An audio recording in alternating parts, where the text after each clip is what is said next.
I'm Captain Kirk. Fascinating. I'm a doctor, not a mechanic. Thank you, love you. Mwah. Most illogical. Aye, sir. Well, that was different. Yep, lousy, but different. Places, please, and here we go. Welcome, ladies, gentlemen, Gideons, chickens, and things to episode 72 of the MuppeTrek podcast. I'm Jarman. And I'm Steve. We're here to compare, contrast, and confer about our two favorite franchises. Jarman, what are those? Those are, of course, the Muppets and Star Trek, and we do one-to-one reviews of the Muppet Show and Star Trek, the original series. And this week, we have the Muppet Show with special guest Lynn Redgrave and the original series episode, The Mark of Gideon. That's right. And we have a little bit of feedback since our last episode from Bill Lamond on Twitter, who's mentioned us before, and he's sent us some nice emails. He says, I've been enjoying Muppet Trek. I've also been telling friends about you and how much fun you are, especially transporter malfunction, ! That is, a lot of people say that's their favorite. I love that people like that segment. That's great. And thank you, Bill, for telling your friends about it. It's not always easy with podcasts and telling your friends about the podcast you listen to, because my friends wouldn't like the podcast I listen to, so I don't mention it much to my friends. So I appreciate that, because it's not always an easy thing to do. So thanks, Bill. Thanks, we appreciate Bill. it. And we even said your last name right, because Lamond rhymes with the pond. That's right. Don't forget it. So, Steve, what's our guest this week for the Muppet Show? Well, Lynn Redgrave, a two-time Golden Globe winner and two-time Oscar-nominated British actress. The Redgraves are a British acting dynasty. Oh, yeah. And often get compared to the Barrymores here in the U.S. The Redgrave family includes actors such as Jolie Richardson, the now deceased wife of Liam Neeson, and actress Natasha Richardson. If you look them up, you'll know who they are. Mm-hmm. But what does our audience know her from? Our UK listeners are probably extremely familiar with her through her roles and family affiliations. Our audience may know her from small roles on shows like Ugly Betty, Law and Order, and Desperate Housewives. Yeah, and if you search Redgrave on Google, at least here in the States, the first result you'll get is her sister, Vanessa Redgrave, who's also very famous. Yeah, so there you go. Well, this week's entire show, front stage and back, is all about Robin Hood. Kermit introduces the unique production, which starts off with Scooter playing Alan of Dale, a mentress who introduces Sherwood Forest, the Merry Men, and Robin Hood. They practice cavorting, led by Fozzie. Kermit Hood enters and admonishes them for their cavorting. And then Maid Marian appears, played, of course, by Lynn Redgrave, and she makes her entrance. The sheriff's men are on their way, and they prepare by singing Hey Down, a merry tune. Maid Marian, however, is kidnapped in the mayhem of the singing. It's revealed the sheriff has taken Maid Marian to his dungeon, but then volunteers himself to test out the torture rack. Gonzo gets stretched out, and we get a little bit, almost a preview of the same gag from Muppet Treasure Island later on, where his arms and legs stretch just unceremoniously. Up next is the archery contest to lure out Kermit Hood, where the sheriff's man, Black Bart, tries to cheat, but in the end, Robin splits his arrow in twain, winning the contest. Kermit and Lynn now escape to sing a lovely love song to each other in the forest. Lynn is about to kiss Kermit when Piggy, dressed as a nun, interrupts, and the sheriff's men recapture Maid Marian. Robin and his men hatch a daring rescue backstage, yelling excitedly about how they need to sneak and like get around stealthily. They think they find Maid Marian, but it's Piggy who's taken her place, only to reveal that Piggy has Lynn Redgrave trapped in her dressing room being guarded by pigs. They then have to hatch a real rescue of Lynn / Maid Marian. They successfully rescue her. They reprise Hey Down before Lynn Redgrave points out that they should be singing this on stage. Kermit thanks Lynn one last time, who claims it was a unique stage experience. And that is what we call the Muppet Show. That was a fast retelling, man. That was awesome. Man, well, it's because everyone kind of knows the Robin Hood story, and they really stayed pretty true to it. They did, yeah.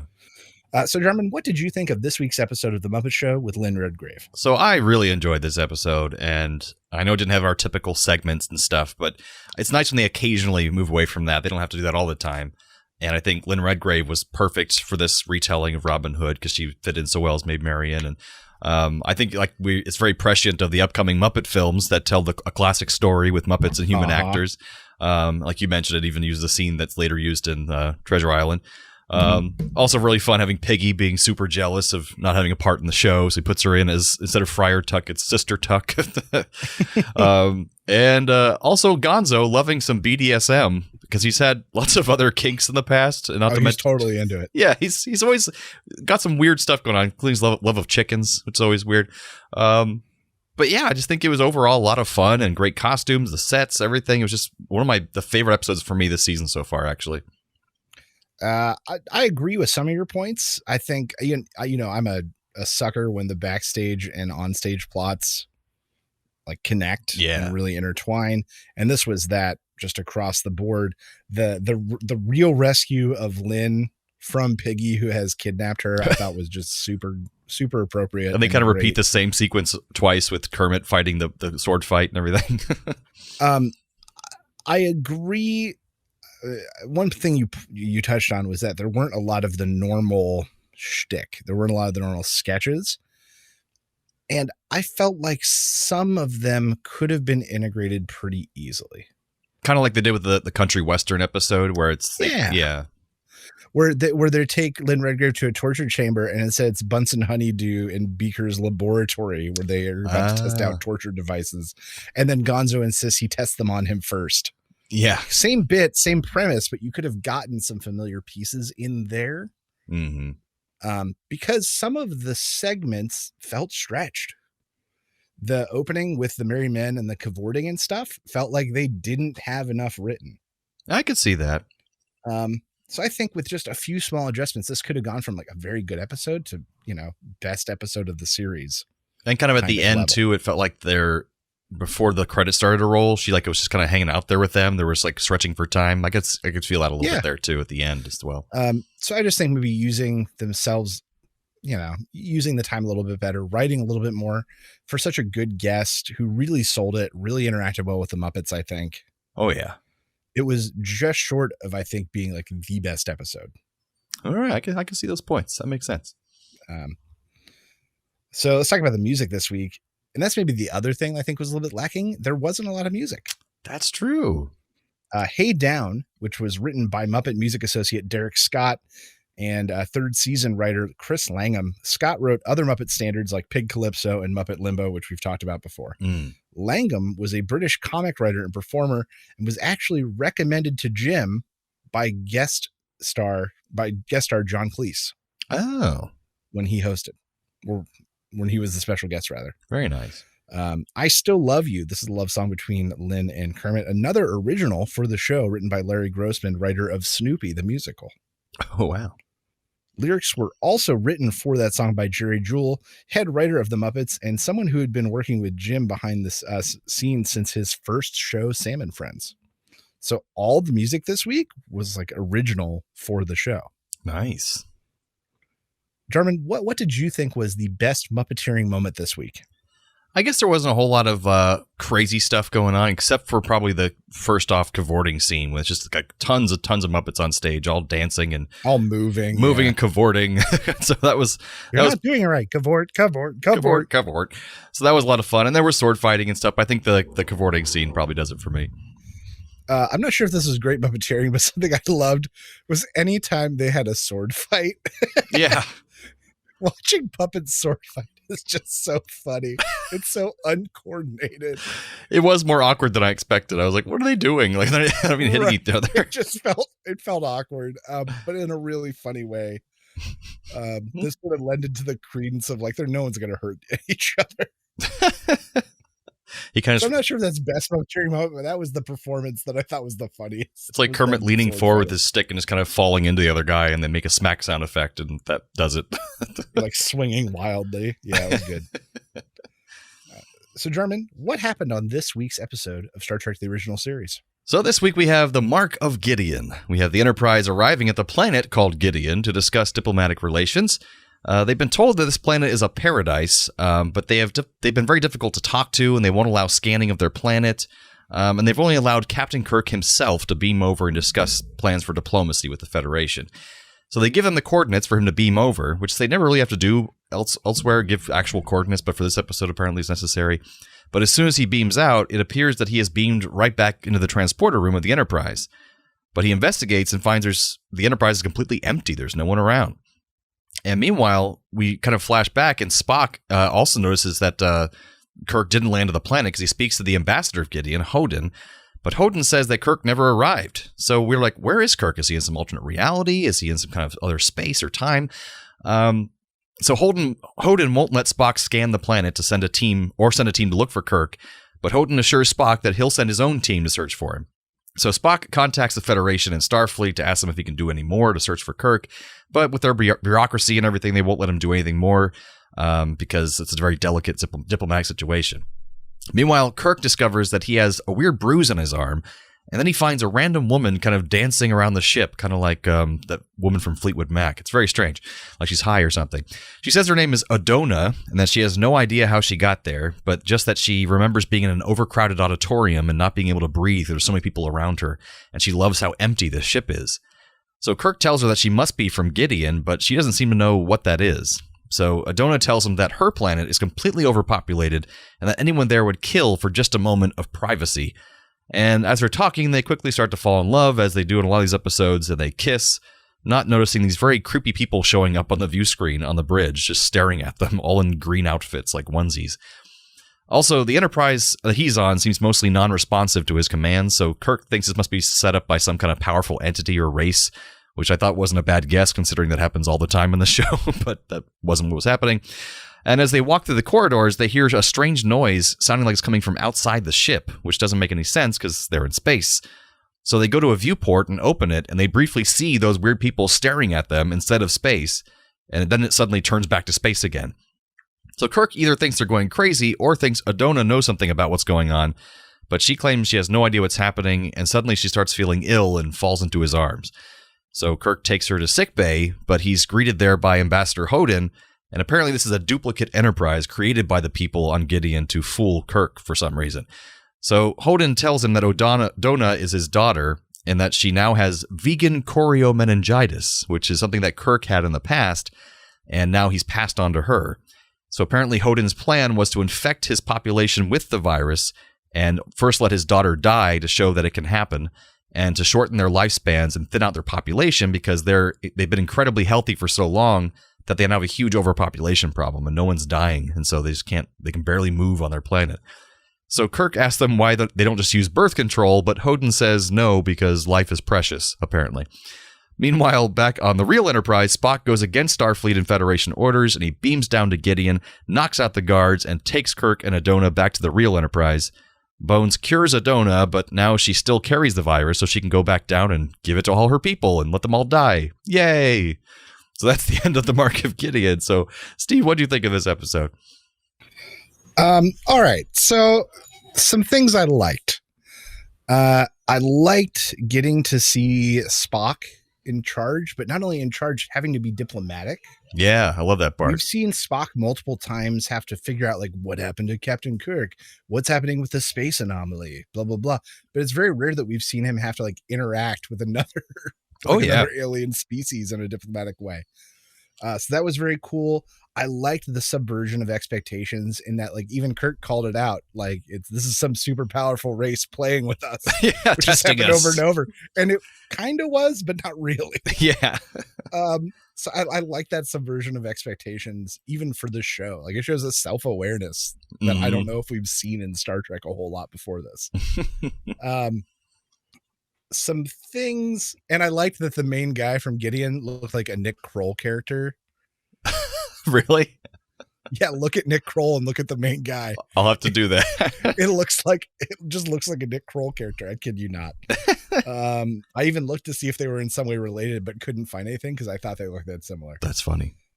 Things I struggled with a little bit, and this is something maybe for the majority of this season, I feel like Bones has really gotten the shaft this season. He had that one episode where he was very prevalent in that that big black room with that woman, but that was about it. Yeah. But yeah, like, he comes in, he advises Spock a little bit, and then he just kind of like wanders through the background of scenes, it feels like, the rest of the episode. Yeah, he was pretty missing in this episode. I thought the people, like, in the green suits just wandering around aimlessly, just came off so silly and goofy. It was really difficult for me to take the premise seriously. Because what are they doing? They were just like bumping into each other and walking around. Like, right. And no, mind you, they did explain it, and that, like, you know, we're overpopulated. People literally just wander around with no purpose in life. But at the same time, it's one of those things where they're a highly advanced species. Mm-hmm. They've got decent technological abilities. It seems. How have they not solved this problem? By sending people off world. That was my biggest thing about this episode. Glaring, it made me so mad, was that even if they couldn't figure out that they can't travel off world, now that they're there, Kirk could just easily say, "Oh, we'll find you settlements. We'll get people off your planet." Like, that's immediately the best option. Right? Why wouldn't they do that? Not, let's unleash a virus that kills most of your people to take care of this. Like, I couldn't take anything else seriously the rest of the episode when I found out what was going on. When he doesn't suggest that, I'm like, this is all bullshit now. Like, what is going on? And the thing I just thought was ridiculous, which you even pointed out in your review, was, you know, well, why can't you use contraception? And basically the answer was, we're Catholic. Yeah, exactly. That was basically the answer. Pretty much. All life is precious. They're basically just right-wing Republicans. That's what it is. It was just that just took the wind out of the episode. It did a lot in some ways. But everything else was expected. The forced falling in love was expected. Yeah. At the end of the day, it was an alien race playing games with Kirk. Mm-hmm. You know, so I don't know. I thought it was going to be so middling for me that I'm kind of like, eh. Well, at first, I really liked the idea that I know they had a lower budget this whole season. So it was a great way to have, at first, a bottle episode and be different. Because suddenly, where is Kirk? How is he on the Enterprise when no one's there, when we know that everyone is still there? Right, they use existing sets, very minimal additional costumes. Like, that was a great idea at first, and like, he's missing 9 minutes of time. He's got a bruised arm. What happened? That's a mystery. I like it. It's cool. And is the guy, Ambassador, telling Spock everything? Spock's being a diplomat. This is really cool. And then just kind of, like you said, the wind from the sails just goes away because it doesn't make any sense at the end. But so it was really cool, and then suddenly fell. So for me, very middling in the end. It could have been much better, but very middling. Yeah. I can think of a lot of episodes I dislike more than this. Right. This one's pretty bad. It's not great. So, well, we have some trivia for this episode. This episode was written by Stanley Adams, who had earlier guest starred as Cyrano Jones in The Trouble with Tribbles. So he's the guy who basically gives everybody the tribbles, if I'm correct. I think that's him. And so now he wrote this episode.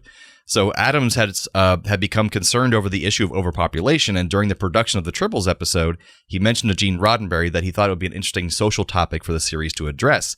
However, Adams said that he was disappointed by the episode's final results, so I could understand that. Yeah, man. It's like, he had a good point there, but didn't quite hit the mark. The Mark of Gideon. So McCoy makes a sarcastic remark regarding Spock having a career as a diplomat. And then it's funny because Spock later go on to have a career in diplomacy, and he negotiates with the Klingons in Star Trek: The Undiscovered Country, and he works as ambassador during the time of Star Trek: Next Generation, and he goes on even further than that to be the one negotiating between the Vulcans and the Romulans for a long, long time. So he basically does become a career diplomat, which is kind of funny. So there you go. A little trivia there. So what's the Trek connection, Muppet connections this time? Oh man, I got a bunch of good ones actually. Nice. There have been some ones where I just can't find anything. This is a good one. In July of 1974, there was an episode of $10,000 Pyramid featuring special celebrity guests Dick Clark, Lynn Redgrave, and Leonard Nimoy. Hey, direct connection. A 1983 TV production of Antony and Cleopatra featured Nichelle Nichols in the role of Charmaine. And in the role of Cleopatra, Lynn Redgrave. Well, look at that. It also featured Walter Koenig as Pompey. Oh, wow. Yeah. Lynn Redgrave was also in the 2003 Peter Pan film that came out. She played Aunt Millicent. This movie featured Jason Isaacs as Mr. Darling and Captain Hook. He later went on to play Captain Gabriel Lorca on Star Trek Discovery. That's right. And Sharon Acker, who played O'Donna, can't remember, O'Donna, in this episode, was also in an episode of The Love Boat. Really? And as we've mentioned many, many times, many, many Muppet Show guests and Star Trek one-shot actors have been on The Love Boat. Okay. That's great, man. But these are basically the same episode if you really look at it closely. Because, Gonzo seems to purposely put himself through pain in the torture scene as the Sheriff of Nottingham, just as O'Donna purposely puts herself through pain by volunteering to get meningitis. Nice. Mm-hmm. Both feature audiences watching people, the disembodied faces looking into the Enterprise from the outside, and the audience in the Muppet Theater.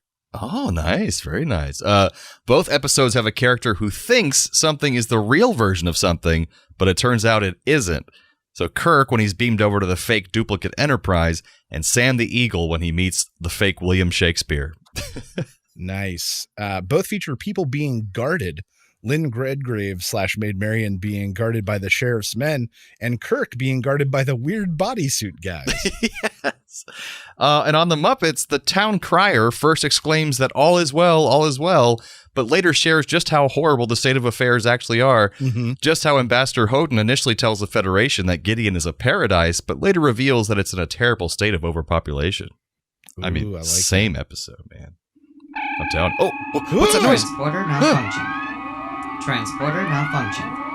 All right, so it's time of the show where we transport one character from one episode to the other and vice versa. A fan favorite. Steve, what you got for us? Trek to Muppets this week. I've got bringing over the weird bodysuit guys and replacing all the merry men with them. Oh, God. And having Fozzie trying to teach them how to cavort properly while they just kind of aimlessly wander and bump into each other in Sherwood Forest. That's an amazing one. Oh, from Trek to Muppets, I have Spock would come over to replace Scooter because he would be great at singing his folk-style music as the narrator bard of the Robin Hood adventure. Nice. Mm-hmm. Muppets to Trek, I've got bringing over Lynn Redgrave to replace O'Donna. Mm. And it would add a touch of class and gravitas. Oh, yes. Intelligence, yes. There's a Redgrave in this episode. It's a must-watch. Muppets to Star Trek, I have Sam the Eagle would replace Ambassador Houghton because he, too, also seems like he would be pro-life Republican who doesn't believe in birth control. We are Catholic. Oh, life is precious. We couldn't do that. So that brings us to the end of episode 72 of the MuppeTrek podcast. Join us next time for The Muppet Show with special guest Cheryl Ladd. Yeah, an original series episode, That Which Survives. And next episode marks the end of The Muppet Show Season 3. So get ready for the best and worst of Season 3 and see what gets added to our best and worst of the entire series so far. Very exciting. So from the lovers, the dreamers, and us. Live long and prosper, everyone. Thanks for listening to the MuppeTrek podcast. Be sure to follow us on social media on Facebook and Twitter. Subscribe to us on Apple Podcasts, YouTube, Spotify, or your favorite podcast platform. This podcast has been brought to you by A Play on Nerds.